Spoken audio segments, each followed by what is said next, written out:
already was Tia was on the receiving end in 96% of their games of the Taric ban. It's TL themselves actually dropping it off the table. Oh, I take that back. We do have, the graphics are wrong. G2 is the blue side here. They are the ones who banned Taric. They are the ones who dropped that off the table here, as Team Liquid do again receive that ban. So it is G2 with the Galio, the Taric, and the Ryze ban. Fascinating that they actually look to take that one away.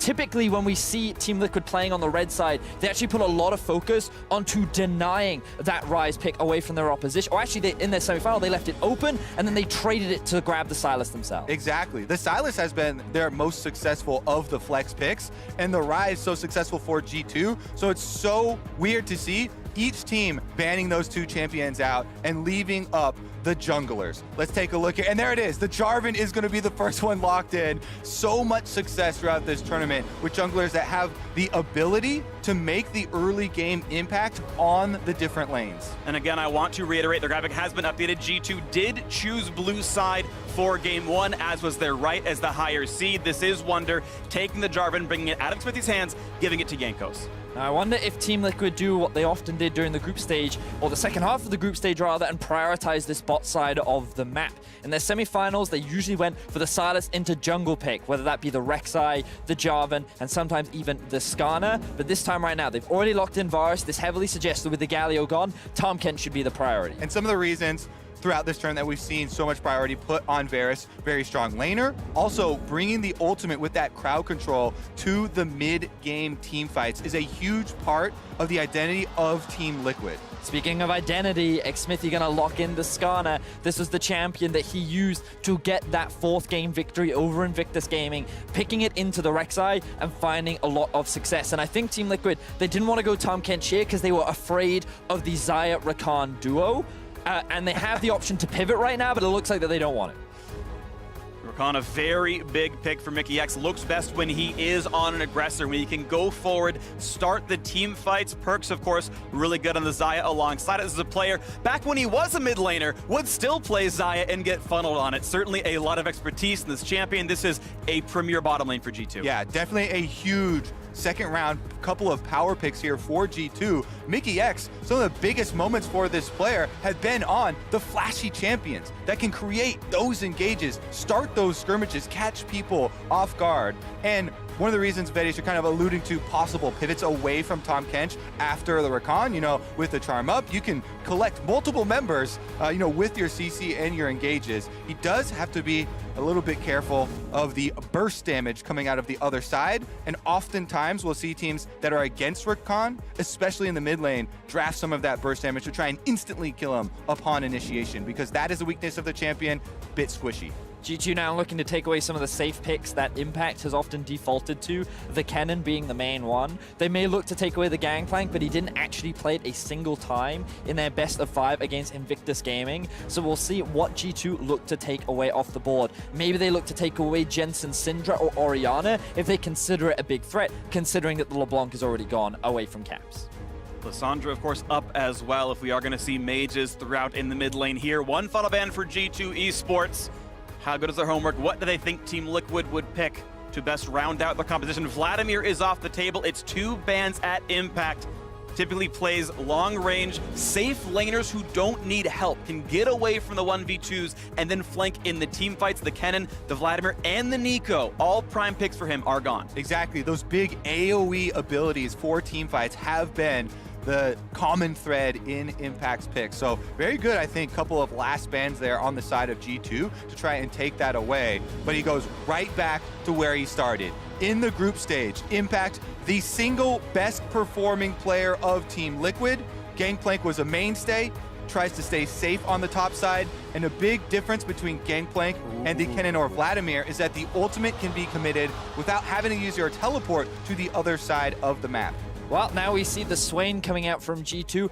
Expectations are that this will be put up towards the top side. This was something we saw from Europe actually a lot last year and was a very common answer to things like the GP. We're also actually seeing a Morgana in the mid lane for Caps. This came out yesterday up against Faker for the side of Caps, and he wasn't able to have a huge amount of impact on it.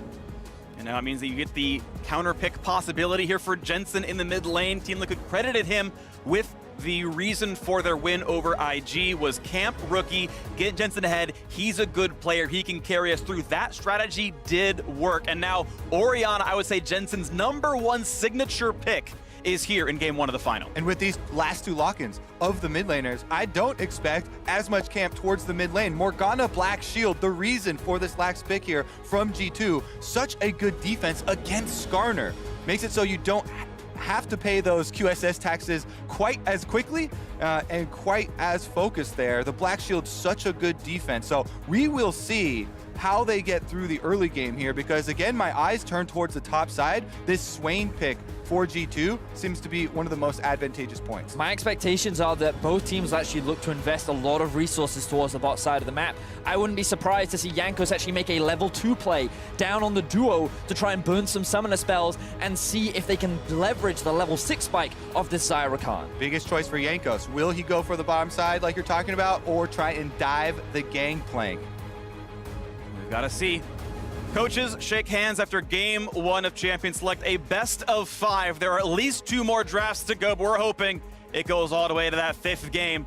It's on to the 10 players' hands now. You hope the guidance you gave them was enough. You hope their practice got them ready for this event. This will be the first ever major championship for North America and the first for Europe since 2011. G2 are the new ones to hold that mantle in Europe, and Team Liquid were built for this, to create a team that could win out of North America.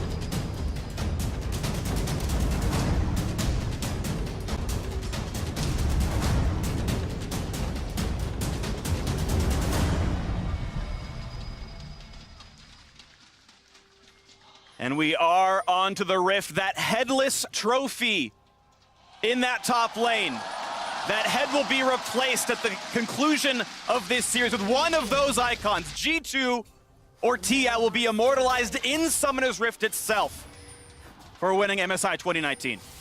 I just want to revel in a couple more seconds for the fact that merely us being here now in this finals, G2 and Team Liquid have forced the entire competitive League of Legends scene into a paradigm shift.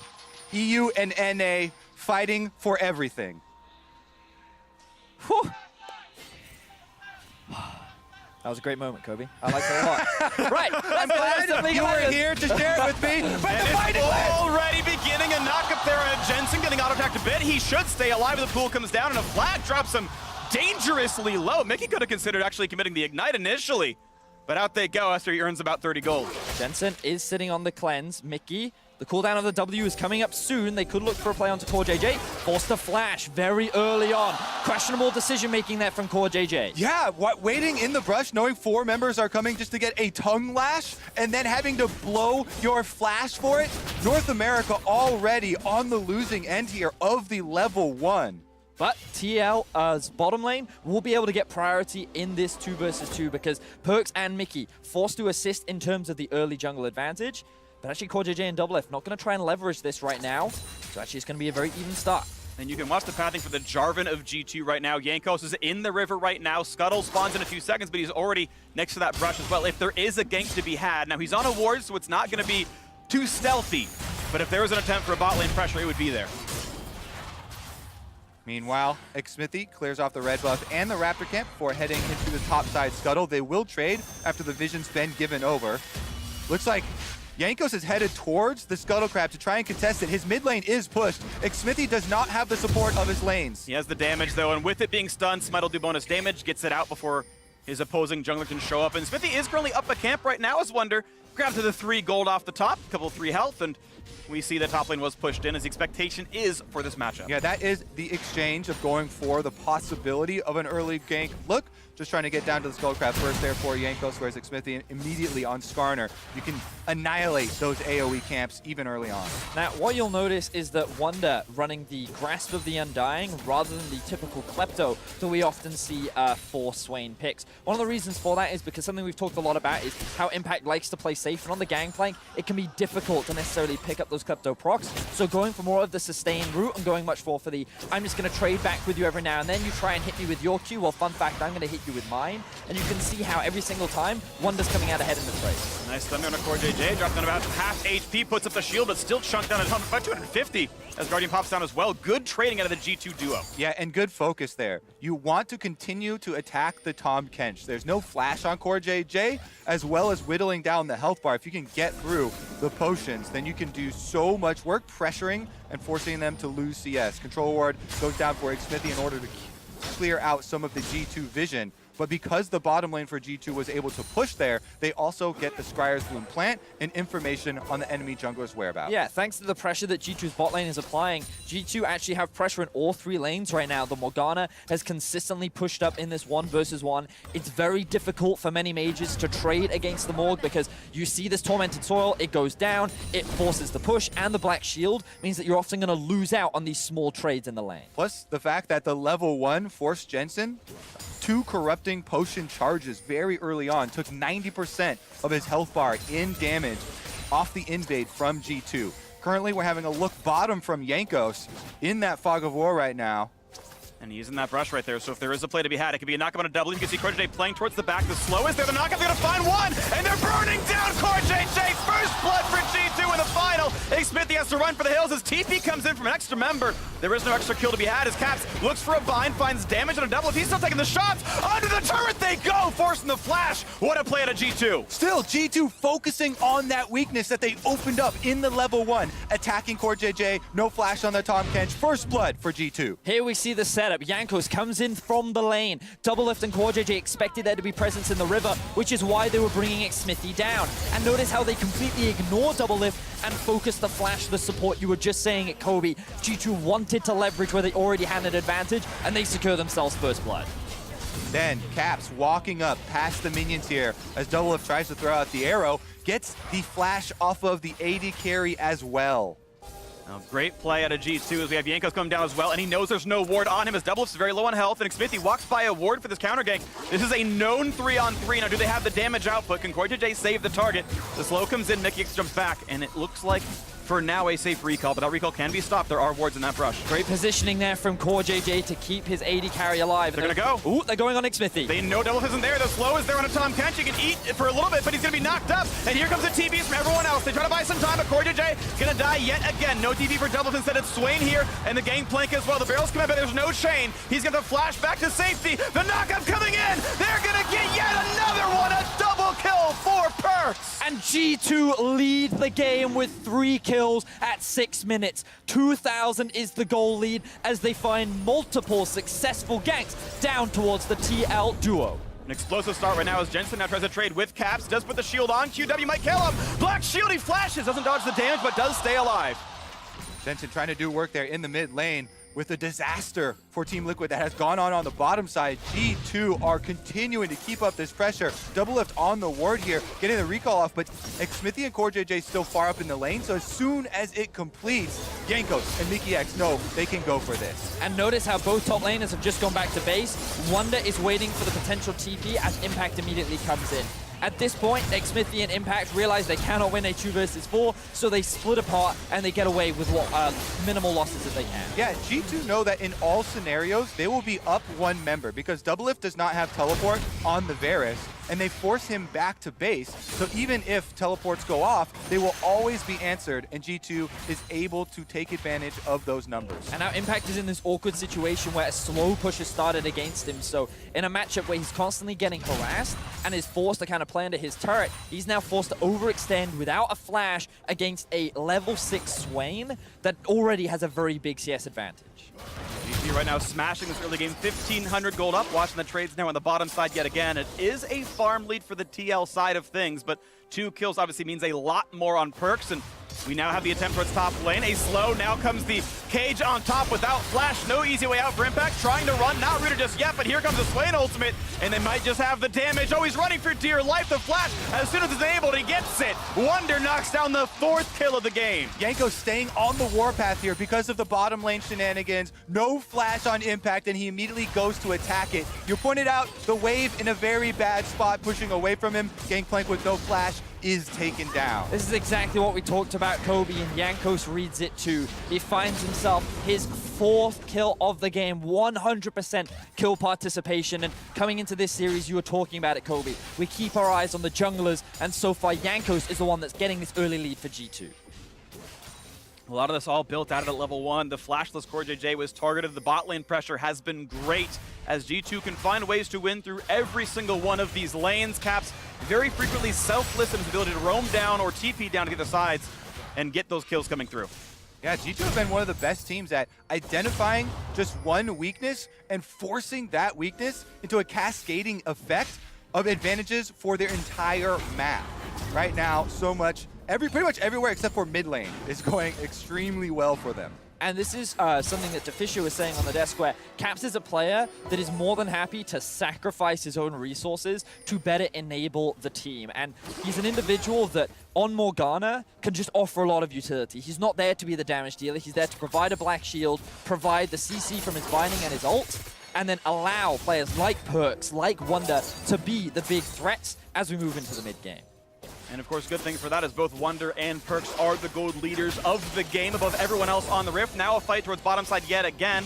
Jankos still here to counter gank, and Predator will be nothing. Yeah, first Predator cooldown there for Xmithy, used to get in position. Jankos is the level ahead, and so him going down bottom side for the counter gank as well means there's no fight opportunity. Well, they find the ult on a Perks, though. Good damage. Now the ult's on top. Looking for the dive underneath the turret. His gangplank can't be able to turn it around. 5-0 to G2. Doublelift looks like that he's in a position to punish Perks. He throws out the ultimate and they think, hey, we can go for this. But Mickey says, no, you will not touch my AD carry. Immediately flash ulties on top of Doublelift and forces him to collapse. And whenever a team has this much control over bottom side of the map, means Dragon is theirs for the taking. Xmithy's full health, and he wants to contest it. Doublelift, as you can see on the mini-map, though, is so far away, they won't have the numbers to do it. Fermented Soil helps guarantee it, and the last auto attack comes through as the Dragons picked up at 10 minutes. G2 Esports, the gold lead already, 3,000. The Ocean Drake helped cement it. They are smashing game 1. Take another look at this. Core JJ uses the Devour onto Doublelift, and as you said, they did get the ultimate, but Mickey X goes right in, immediately lands the knockup, and we're back to live, back to a dead Tom Kench. Looks like Core JJ ulted the Skarner in, but there were already reinforcements, and a 3v2 is an easy kill. This is getting out of hand. Team Liquid falling away rapidly as you do have an answer for every single move that is made. Jankos is popping off in this game. He just seems to be in the right place at the right time at every single moment. He has been involved in every single kill, and he's almost at a point where he has that license to kill. Yeah, it's just a case of hammering an advantage on the map in the same spot over and over and over again. Team Liquid trying to make plays there, but they're so weak that they're always starting with a disadvantage and overextending here and being punished. Here's another look at the attempt at trying to right what has gone wrong here, but they go right into 3 members. Another teleport is available for G2. They have Caps once again on the Morgana, using it to the bottom side, top side impact. Oh, Demonic Ascension looking to knock down Impact it again, forces the flash out of him. This time Wonder can't chase through, but it's still a big summoner down, and as Jankos comes up and kills a wave of ward, Impact is no longer allowed to lane up here. Really good play there from Impact. Is the same thing that he does before, where he utilizes the slow to then flash around the long wall up towards top side and create a big enough gap that allows him to get away from Wonder. The other thing that I wanted to highlight that G2 has been doing extremely well so far this game is, if we have a quick look at the minimap, you'll notice towards the bottom side, they've actually managed to maintain such excellent vision control, which is why they've been able to come out on top of every single play that has happened. Every time Xmithy tries to claw something back for the TL duo, it is there for a counter gank from Jankos in this area of Dark. Ooh, an attempted fight almost comes through, but Jankos gets into the fog of war just in time, but Impact still chasing out of this one. Has the flash, though. Jankos could get away, and there will not be a fight to be had. They're going to try to babysit this relic here to hope that the Rift Herald is not picked up then by G2, but they've got to wait around a while for this one. Jensen and the duo of Doublelift and Core JJ have been brought up towards the mid lane, which means that Caps has now moved down towards bot. He doesn't have the teleport, but he's just picking up plates, making up for the small disadvantage that he finds himself in. But of course, Impact with the Gangplank ultimate can mitigate this and keep that bot tower alive. Yeah, and even with the Gangplank ultimate, Caps gets another plate off that turret. That is about half the value of the Rift Herald Eye itself. So in him, continuous push down bottom, they still get some value out of Team Liquid camping that objective. Ooh, nice ult right there by Perks. Gets away from the shockwave. Jensen's first of the game, it looks like, and still no kills on the board for TL. The best they've gotten is denying picking up the Rift Herald, but bot lane still hemorrhaging gold in every single one of these lanes, aside from mid, a lead here for G2.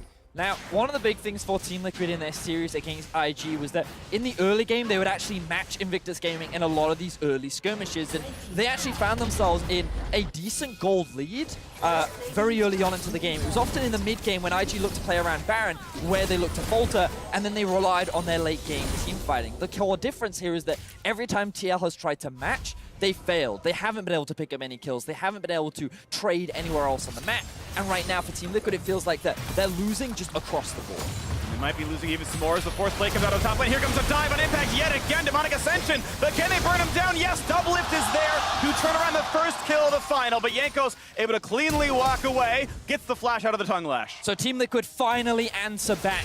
Core JJ with a clutch ultimate to help cut off the escape route of Wonder, and the arrival of Double Lift secures Team Liquid's first kill of the game. They have to keep looking for those opportunities. You have to fight your way back into a game. If something that we have learned over the last couple of international tournaments, you cannot sit back and hope for the mistakes of your opponent to get you back inside. You have to create some opportunities. And you're going to have to create a lot of them because G2 have an overwhelming early game lead. And it's what we saw from SKT yesterday when they went up against G2 in Game 4. SKT nearly pulled it back with their miracle plays. And now we get to see here the dive being set up from G2. Double Lift coming in from the lane, a beautiful flash ultimate, and the rest of G2 are nowhere else to answer. The Morgana doesn't have the teleport. The Zyrakan have just gone back to base. Very easy punish from the side of Team Liquid. In the aftermath, G2 back out on the map there with Perks, are able to finish up the turret, and now the only outer turret that is left standing for Team Liquid is that mid lane. That is their bastion of hope. That is their point of defense right now. With the dragon spawning, I think it will be dangerous for them to even attempt to go out into neutral territory, and they should probably remain defensive at this time. They simply do not have the extra information to try and set up an offensive move. We'll see if Team Liquid's defense can be good because G2 happen to keep the pressure on. The next Drake has spawned very recently. We have 5 minutes until Baron, but the mid lane's already there. That bastion of defense just being shut down. 1 kill picked up ready to Xmithie, and look out for Jensen. Rooted. Shockwave is not going to be enough. They trade 1 for to the end of it all, and now Yanko's able to walk away off that kill. Yet that's not over! And Wonder's going to find one as well. Impact is summonerless. He's trying to get away from the slows. He's got Core JJ, but Jankos finds a knockup. Now trying to theory him to safety. Pushed away, but Mickey X finds it again. They look for the kill and the support, and they will get yet another. It's 11-2, and G2 cannot be stopped. G2 find themselves 4 more kills as Double Lift tries to get something back on the other side of the map. They set up the dive on the mid lane. The Zyrakan combined with Caps' Morgana just swept through Jensen, who's just barely able to get something back for Team Liquid. G2 making a statement in game number 1 here. The killer instinct alive in all of them. Going for the dive here. Mickey does get both of them, locking them up, so they pick up the first kill here. Jensen does get away, and with his shockwave, he trades back. The silver lining for Team Liquid getting that 1,000 gold bounty shutdown that you just saw, but then Impact caught in his own jungle here as Wonder and Jankos turn on him. Notice here how Jankos realizes Impact is already dead. He wants to get more targets, so he dives onto Core JJ. He focuses the support so that he cannot take Impact to safety, and with no flash, there was nowhere for Core JJ to go. Absolutely immaculate play. Jankos 1-0-9 in the final. He is a man who has stepped up large in G2's big victories. The World Semifinalist and MSI finals, and maybe the champion of that as well. As the smite goes Xmithie's way, but the jungle being pulled apart, the gold lead still massive here. Despite that shutdown, it's actually grown. It's 7K now. As we saw earlier, G2, their biggest early game lead we have seen so far at MSI, and they are far and away the better team in game 1. Things are looking very good for G2 in this first game of the best of 5. Still a long series to go, but they still have to be able to close it out. And remember that Team Liquid, they found some very big comebacks up against Invictus Gaming by punishing the small mistakes. And while they are at a big deficit, if they can find a good Baron, if they can get another big shutdown onto G2, then maybe they have windows back. Note that the Orianna already with the Luden's Echo completed and the flat pen. Yeah. Yep, you want to check the inventories for both stopwatches as well as QSSs at this point. Because one of the possible ways to find a pick, of course, is that Skarner ultimate. You're going to have to watch out for the Morgana positioning, though. 3 stopwatches on G2, no Quicksilver Sash just yet. Those picks could maybe happen, but it's probably difficult. Mid lane Siege goes for yet another round, and it's Team Liquid backing off. A little bit of wave clear, but they will submit, and they will knock down one. Now here comes the engagement again. MickeyX finding several charms. The dunk comes in, but Croyche brings Skarner to safety. Wonder coming in with the Demonic Ascension, has a lot of damage available. Explodes it for one, almost knocks down Xmithie. No death just yet. Impact's on the runaway, slowed down now by Cat. Fine's gonna come in. Shockwave finds a bit of damage, but no kills just yet. It's 2 for G2 and make it a third. They will not be stopped. They push through to the mid lane, and the 2-2 turret will fall. Xmithie just barely getting the recall away, but this is G2 pushing into the inhibitor turrets. G2 ripped through Team Liquid in game 1. Only 18.5 minutes, and they find themselves another 3 kills. They expose the base, but they don't want the inhibitor. They just want to walk away with the gold and walk away happy. G2 with the lead since the level 1 before. Oh, double lift does get hit. Takes some damage onto his Wonder, slows him down as well, but he can't take that fight either. Xmithie hoping that people are outnumbered. There's a squad nearby, actually, and there was not a fight to be had as Team Liquid walks away empty-handed. So the first thing I want to draw viewers' attention to as we get into this replay is the minimap. Notice where the Varus is, sitting in the top lane, which means this is a 4v5. G2 see this as an opportunity to force the engage, and Mickey focuses on the front line to keep them distracted while G2 get in position. The Jarvan locks down the Tahm Kench. You see a lot of AoE hitting pretty much everyone, yet the Shockwave is yet to come out, but it doesn't matter because Double Lift's ulti misses, and now Jensen is just looking for an opportunity. Yeah, Jensen does hit a Shockwave onto 2 G2 carries, but everyone else on Team Liquid has already been chucked out. So there's no opportunity for any follow-up there, and G2 steamroll ahead. They've opened the way into Team Liquid's base. Inhibitor turret destroyed. Also great awareness from Caps at the very end of that replay. He sidestepped a Varus Q in the midst of all that chaos. Just to have that awareness in that moment meant that Team Liquid, again, could have found that one small shutdown, but G2 end up losing no one. All right, all that's left now for G2 is a bit of control around the Baron buff.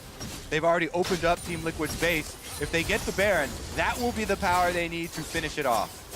And here's the beginning of it, inside Fog of War, and you can just look at Team Liquid's movements, how far back they are, how reserved they are, and they'll be giving this one away. Team Liquid, oh, as the stopwatch is burned, that's Capped without one resource. Now Xmithie is coming forward, does not have his flash, no blast cone. It is unstealable, and G2 earned through their map control and team fighting a sub 21-minute Baron. Very clean early game and overall game from the side of G2. They punished the weak point, the flashless core JJ in the bottom side of the map. They then converted that into punishing impact towards the top side to try and get Wonder ahead. And Jankos, to me, has just been the biggest playmaker of this team. 1-0 and 12, been involved in 13 of the 14 kills. He has stepped up massively throughout this tournament, and he is carrying G2 through this game one. Definitely has been an exceptional snowball here from G2. Team Liquid, when they continue to look for those plays to try and fight back into the game, there has always been an answer at every turn from G2. It's resulted in a very one-sided game. Now with Baron buff, they are knocking at the doors. Team Liquid gonna grab the best that they can with Impact still pushing the bottom lane as they lose the health of this top side turret. It's wave clear and waiting, and hoping they don't lose too much. Mid is pushed in now as well as G2 continue the 5-man siege. Now notice how G2 have split up across 2 lanes. They're not all funneling into one. They don't want to give Team Liquid that opportunity that they found against Invictus Gaming. The Spooky Ghosts are going to come out from Caps as he looks for a binding. Slow, now a bind with Xmithie. Will this be the engage? They put their feathers down. No root. Shockwave on the 3. Here comes the engage from Mickey, though. Gets the first knockup. Looks for the backline side. Plenty of damage coming through as Xmithie trying to run away. The turret's going to drop, but no champions just yet. Caps very low, but not dead either. Impact TPing in, and now on the backside, here comes Demon Flare, and it's a double kill already. Team Liquid pushed completely off. Double inhibitor gonna fall. The Nexus soon to follow. Baron buff on G2, all 5 members standing, and they are on the Nexus turrets. G2's first international championship since 2011 could be coming in now. One Nexus turret falling. They hope as game 1 of 3 could happen for them, but they will back off. 23 minutes in, they will wait, they will reset. With more than a minute to bear, and the flash re-engage. They caught Jensen unaware. What a great kill for Mickey. They find the second as well. Psych, they're gonna end the game. No, they're not gonna reset after all. The bait and switch into the bait and switch. G2, they look like they wanted to try and finish it there with the respawns of Double Lift and Impact. They do not want to overcommit. They're going to walk away with the kills, extending it to 18-2. They have a 13,000 gold lead, and they're going to be happy with that for now. Freak with the triple psych there. Yeah. No, this can't be. Let me remind you, this is the first game of a best of 5. Here is another snare, though. Mickey, every time Jensen goes in with the shockwave and finds it, Mickey answers with the recon, finds the engage for G2. All they needed was a way inside the base to force the fight. And then Wonder, you can see, makes his way past Ed Smithy. This Swain at the center of the team fight, sectioning off all of Team Liquid's members there, finds the 2 kills, destroys the base, and the Baron buff is still active, so G2 can continue the push. And it's the support staff of G2 in this game one, Mickey and Jankos. I've been giving a lot of praise to Jankos, but you highlighted it there. Mickey on these Rakan engages have been setting up so many great fights and turning around a lot of potential fights that Team Liquid tried to start. And now you can see him on the potential flank, looking for another opportunity as G2 push in towards the bot side of the map with only 8 seconds left on this Baron. Well, that Baron has done plenty. 3,000 gold lead through that buff as double inhibitors are down, and this bottom inhib will drop its turret at the very least. Team Liquid gonna back up, a nice bind. Is this the engage? He's gonna be grabbed by Corjay David. Here comes the dunk, and here's the engage by Wonder once again as they look for these kills. A big Charma to knock him in the back line. It's already 1 kill. Make it a second as the Team Liquid members are falling fast and furious. G2 Esports in commanding fashion will take Game 1 of the 2019 MSI Finals. Europe versus North America, and G2 strikes first. Honestly, a very beautiful game from the side of G2 Esports. The way in which they converted that early lead into such a powerful mid-game. It was just so one-sided. Team Liquid, it felt like that even though they tried to match, they tried so many times,